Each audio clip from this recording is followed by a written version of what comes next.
L'ultima visita di un papa in Mozambico è stata quella di San Giovanni Paolo II nel 1988. Vide un paese in guerra da 16 anni e da quel momento, con i vescovi del paese, diede il via al processo che portò alla pace del 1992. La devozione per la figura del papa è altissima in Mozambico. Tutti sanno che è promotrice di armonia e riconciliazione. Per questo in tanti si stanno preparando a salutare Francesco. Ne ha parlato a Chiavari padre Sandro Faedi, da anni missionario in Mozambico.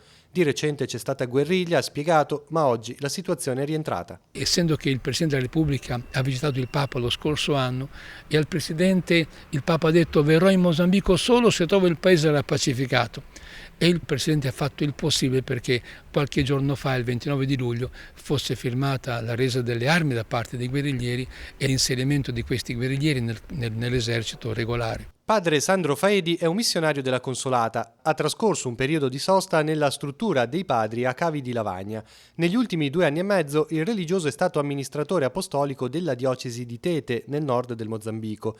Un periodo di grandi sfide, la gente chiede lavoro, un sistema agricolo più intelligente e più sacerdoti.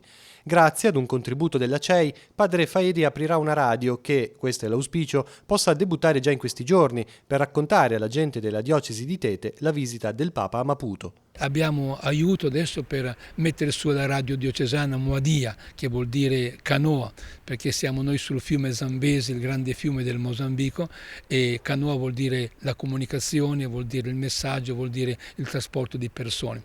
E noi abbiamo pensato a un messaggio religioso e di formazione cristiana, ma anche un messaggio di formazione politica, sociale, formazione nell'agricoltura, formazione nella salute, una radio che formi, informi e crei comunione e pace in tutto il nostro popolo mozambicano.